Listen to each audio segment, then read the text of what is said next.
Día político por TSI. Se espera que mañana la presidenta constitucional de la República de Honduras, Xiomara Castro de Zelaya, haga una evaluación del trabajo de todo su gabinete de gobierno. De todo.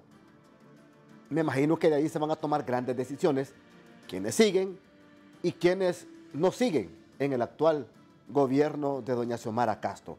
Tengo dos distinguidos invitados. Lester Ramírez de la ASJ, quien saluda esta tarde. ¿Cómo está, Lester?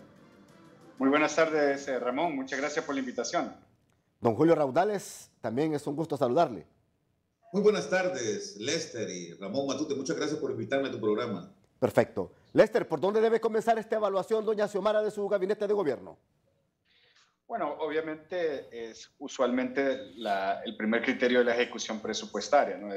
Todavía tenemos una visión de que el desempeño en la administración pública se basa en función a cuánto gasta un funcionario, un ministro en este caso, ¿no? Sí.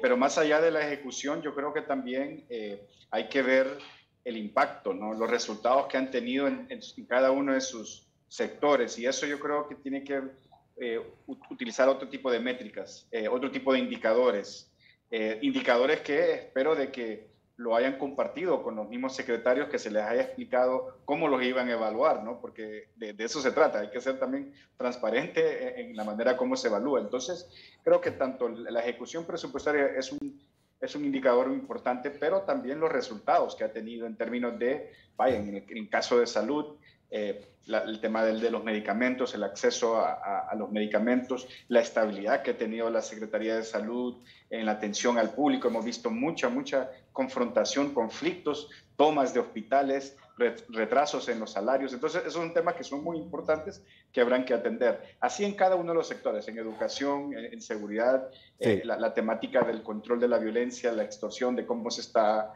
desarrollando y cómo se está combatiendo. Yo creo que esos son elementos muy importantes. Obviamente, los secretarios van a tener un argumento que creo que en cierta manera tienen razón, y es que es una transición de gobierno, una transición política. Son 12 años de una gestión de otro gobierno, Sí. y van a argumentar de que hay muchas cosas que tenían que haberse limpiado antes de poder tener resultados, ¿no? Pero bueno, esos son parte de los argumentos que van a plantear, ¿no?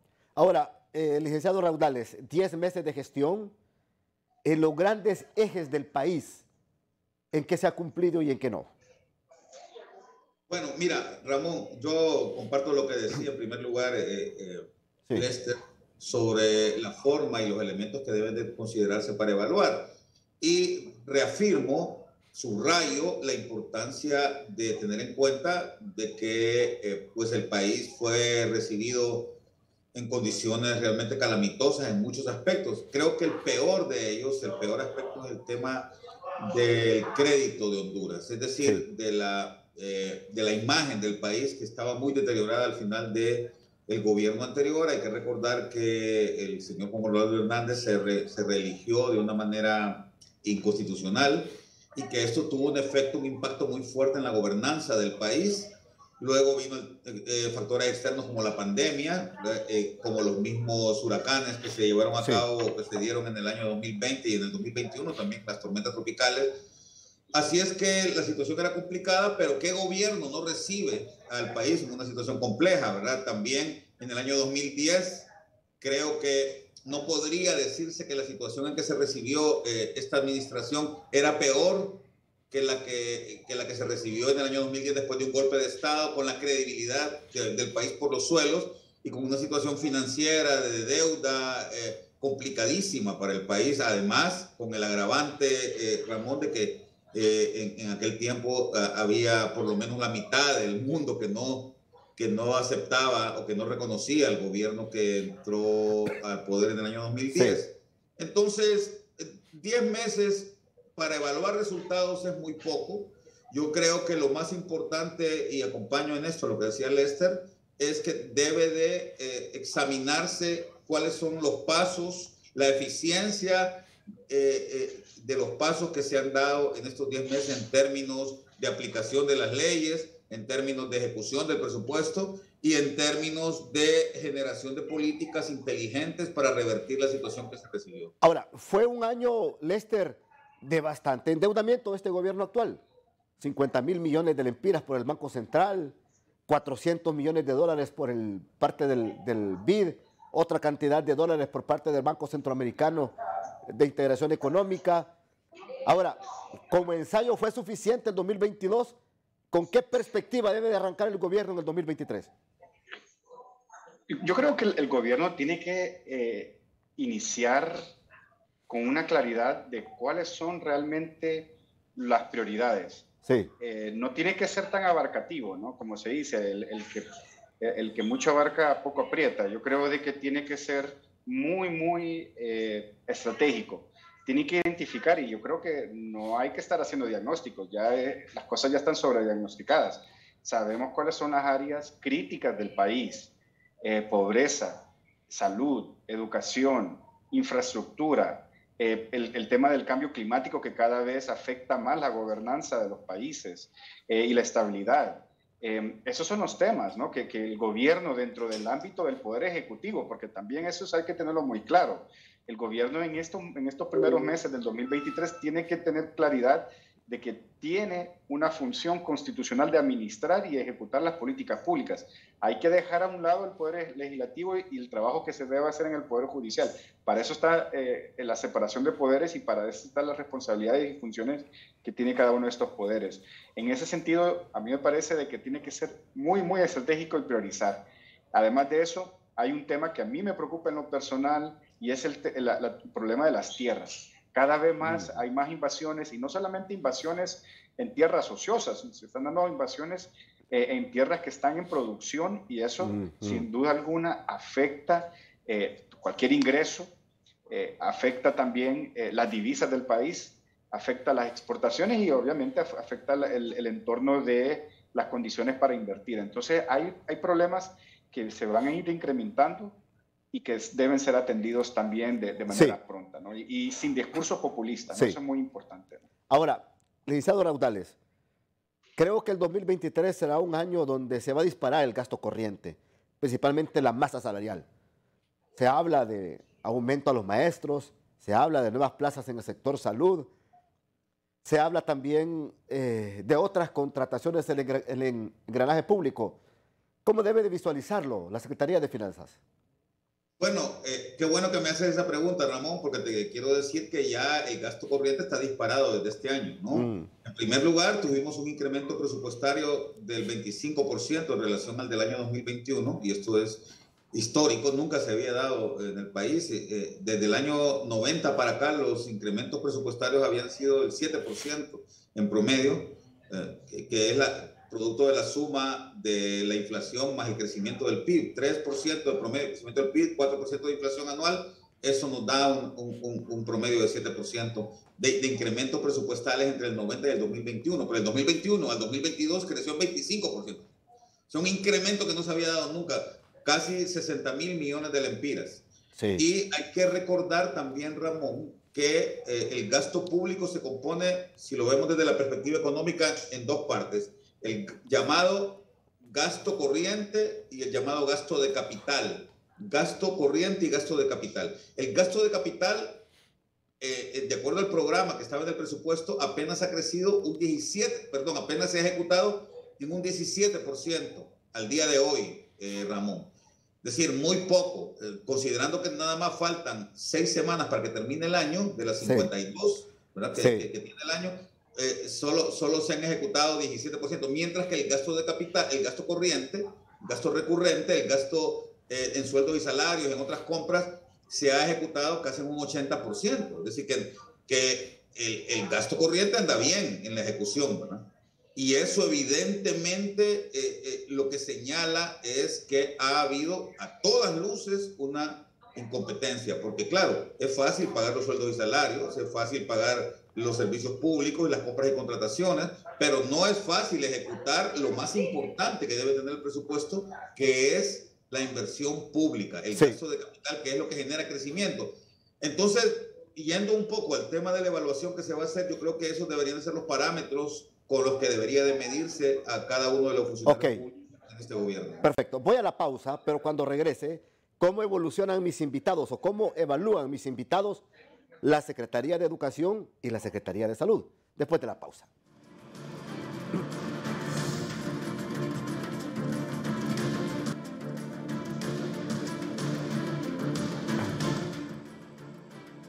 Bueno, había grandes expectativas, Lester, en el tema de educación. Los maestros aspiraban a nuevo incremento salarial, no se le logró este año. Mejorar infraestructura educativa, casi más de 3.500 centros educativos en pésimas condiciones. ¿Fue suficiente el trabajo de Daniel Esponda? Yo, la verdad, tengo bastantes interrogantes sobre el desempeño del ministro Esponda. La verdad siento de que ha quedado corto en los temas prioritarios y se ha desgastado en estos procesos de concursos de directores y de maestros. Y eso yo creo que le ha afectado mucho en los resultados que pueda tener en la entrega del servicio público, en este caso educación, ¿no? Sabemos de que estamos en un proceso post-COVID, sin embargo, no se vio ningún plan para poder, ¿no?, incrementar la matrícula de los niños, para poder incentivar el retorno a clases, a pesar de que la presidenta Xiomara Castro en su discurso de toma de posición lo dijo claramente, ¿no?, que estaban con una claridad de tener un sistema educativo ya más funcional y activo. Siento de que en ese sentido los problemas administrativos y los problemas que ha tenido con los diferentes gremios le ha afectado enormemente en el desempeño de la Secretaría de Educación. Y esto, la gran tragedia de todo esto, Ramón, es que a la hora el perjudicado es la niñez, son los jóvenes, sí, y se está hablando de una generación perdida, ¿no? Porque el resto del mundo ya tiene el sistema de educación ya trabajando, funcionando, pero nosotros todavía estamos desarrollando toda una generación de personas que no van a poder incursionar en el mercado de trabajo del siglo XXI, que es un mercado altamente competitivo, que es un mercado que ya no se requiere no simplemente la memorización, sino se requiere tener profesionales mucho más analíticos, que tengan habilidades blandas y que puedan trabajar con tecnología. Y eso en lo absoluto no lo está desarrollando Honduras. Entonces, ¿qué va a pasar a la larga? Vamos a seguir continuando produciendo una gran masa social que vive en un entorno de enorme desigualdad. Es decir, habla un gobierno de luchar contra la desigualdad, pero a través de su ineficiencia en el sector educación, lo que hace es que reproduce mayor desigualdad. Y otro elemento que creo que llama mucho la atención, especialmente para un gobierno que se hace llamar también estatalista y de socialdemocracia, es que a la hora, cuando el sistema público no funciona, los padres de familia lo que hacen es que buscan en el sistema privado, en las escuelas privadas. Entonces, de manera, se puede decir, indirecta, un gobierno que quiere y le apuesta a lo público está más bien fomentando la privatización de la educación, ¿no? De 1 al 10, ¿cuánto califica Daniel Esponda, usted ministro de Educación? En lo personal, yo creo que debería darle una puntuación de 4 o 5. 4, sí, se aplaza. Usted lo aplaza. Sí, bueno, es que si vemos que el objetivo es la niñez, que ese es el centro del sistema de educación, es la niñez, la educación, no son los gremios, ¿no?, sino es dar y generar, ¿no?, un capital social, correcto, un tejido de capacidades en la juventud, oportunidades para que puedan ingresar al mercado laboral, oportunidades para que puedan salir de la pobreza. En eso totalmente está fallando, ¿no? Ok, ahora vamos con salud.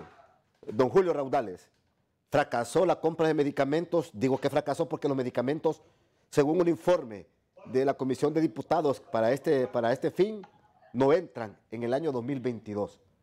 Podrán entrar allá por finales de enero o principios de febrero los medicamentos que se compraron este año. Y en materia de atención médica y de infraestructura, ¿cómo califica esta secretaría usted? Bueno, Ramón, está claro que ha sido complicadísimo para la Secretaría de Salud la puesta en marcha adecuada, la ejecución eficaz de un presupuesto que se le otorgó con muchas expectativas, porque así como creció fuertemente el presupuesto general de la República en 25%, como anuncié yo hace poco, también vale la pena rescatar, Ramón, que el presupuesto específicamente de la Secretaría de Salud creció de 17 mil millones de lempiras a 25 mil, es decir, creció el 30%, creció por encima de lo que creció en general el presupuesto, creció más o menos en un 30%, arriba del 25% que creció el presupuesto general. Eso lo que nos daba a entender a quienes estudiamos el tema presupuestario es que probablemente si hay una secretaría que iba a tener un desempeño más adecuado, las posibilidades de generarse mayor eficiencia, mayor eficacia en sus resultados iba a ser esta secretaría. Lamentablemente, y esto no lo puedo decir con rigurosidad, Ramón, porque no tengo cifras exactas, pero es una pena que por elementos que tienen que ver más con discusiones de tipo político, la Secretaría no haya podido ejecutar de forma adecuada el presupuesto. Sabemos que es un tema complicado este tema de los medicamentos, pero había confianza en que el doctor Mateu, que es un experto en este tema, porque él presidió durante una década prácticamente la comisión especializada. Correcto. Representando a la Iglesia Católica de compra de medicamentos, hubiese tenido mayor marcha, pero aparentemente parece que los problemas políticos le generaron mucha desaveniencia al doctor y esto ha impedido que esta situación se desempeñe positivamente. Ahora, ¿usted cree que fue correcto eliminar el fideicomiso? ¿Un fideicomiso que venía dando algún tipo de resultado? Yo tengo que ser consecuente, Ramón. Yo nunca he estado de acuerdo con que haya un fideicomiso en eso, porque los fideicomisos son un sustituto de la buena administración general del Estado y están, como bien lo decía la ministra de Finanzas al comienzo del año, están en contra de una adecuada y transparente ejecución presupuestaria. Lo que te genera es un paralelismo, porque hay un equipo que está destinado, que está siendo pagado por el sector público para que ejecute el presupuesto de manera adecuada, específicamente en este tema de compra de medicamentos, y hay otro equipo privado pagado por un banco, ¿verdad?, que hace lo mismo. Entonces, yo estoy absolutamente en contra de que se dé este tipo de paralelismos. Ok. Pero cierro. No podés eliminar un mecanismo que venía funcionando, digamos, quizás no de la mejor manera posible, pero venía funcionando y dejar a la Secretaría sin ninguna posibilidad. Correcto. Entonces ahí estás quitándole, ahí está garantizando el fracaso total de la gestión. La misma pregunta para usted, de 1 a 10, ¿cuánto califica el doctor Mateu? Yo te ruego que no me hagas pasar por esa prueba, porque como fui ministro de planificación y yo tenía un sistema que era el que calificaba a los ministros en aquel tiempo, con una nota, ¿verdad?, en base a criterios basados en un plan. Entonces, si yo no conozco el plan de gobierno, si yo no sé cuáles eran los objetivos y las metas a cumplirse en este año, y no sé cuánto de eso se ha cumplido, no podría dar un número, ¿verdad? Ahora, licenciado Raudales, pero hay cosas que son evidentes. Usted no necesita conocer el plan de gobierno de la presidenta o del asesor presidencial Manuel Zelaya para darse cuenta cuáles son los grandes pilares que necesitamos en salud. Lo que queremos... Ramón, yo estoy de acuerdo, pero también yo creo en los procesos. Y te repito, yo no puedo dar una calificación. Puedo decir, ya te enumeré los problemas de forma cualitativa. Correcto. Los problemas que ha enfrentado el ministro, pero no te podría decir un 4, un 6, un 8, porque como yo ya trabajé en sistemas de calificación y en sistemas de evaluación de la gestión, entonces sería muy difícil para mí aventarme a dar un número sin conocer los detalles elementales para calificar, ¿no? Perfecto. Voy a la segunda pausa.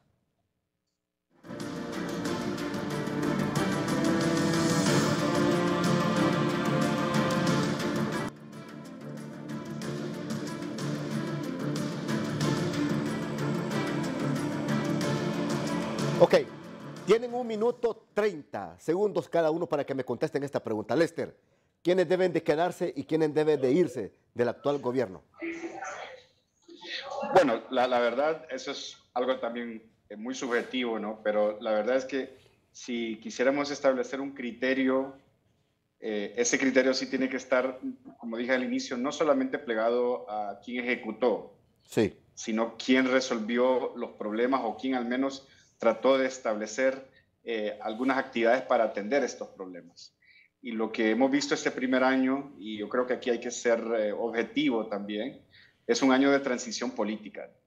Un año de transición política que ha sido muy complejo, tanto por los factores que ya hemos hablado anteriormente, pero también hay que reconocer, creíamos nosotros que el Partido Libertad y Refundación con el Partido PSH iba a tener cuadros con mayor experiencia, cuadros con mayor conocimiento de la temática, cuadros que no estuviesen tan plegados a una, se puede decir, línea ideológica y más plegados a realmente atender la problemática del país. Y yo creo que ese es el gran reto que tiene este gobierno. Sí. También lo tuvo el gobierno anterior, ¿no? Sí. Es decir, cómo equilibrar los aspectos políticos ideológicos con los aspectos programáticos. Y ese es el problema que tenemos. Es decir, la administración pública, sabemos de que las políticas se implementan, ¿no? Y se diseñan desde los sectores políticos. Pero estos sectores políticos tienen que entender también y comprender que no solamente es de colocar activistas en puestos de trabajo, sí, o utilizar el dinero para hacer clientelismo político y comprar votos o comprar lealtades, sino también para afrontar los grandes problemas que tiene el país, ¿no? Entonces yo creo que para el futuro, sí, el próximo año, perdón Ramón, van a haber temas críticos, ¿no? Energía, salud, educación, seguridad, los de siempre. Es que ya esto está sobrediagnosticado, ¿no? La misma pregunta para usted, licenciado Raudales. Bien, mira, como te digo, yo fui ministro de Planificación, me tocaba a mí hacer la evaluación de los ministros en aquel tiempo y pasarle un informe al presidente sobre cuál era el desempeño de cada una de las secretarías y de las instituciones del sector público en el cumplimiento de los objetivos.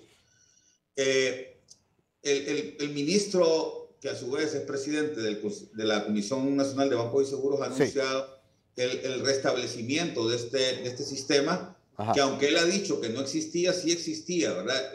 Lo crearon, se creó justamente en el gobierno del presidente Zelaya, pero en el gobierno del presidente Lobo también se le dio seguimiento a este sistema para calificar y evaluar la ejecución presupuestaria y el desempeño, porque también es un sistema de evaluación del desempeño de los funcionarios públicos. Perfecto.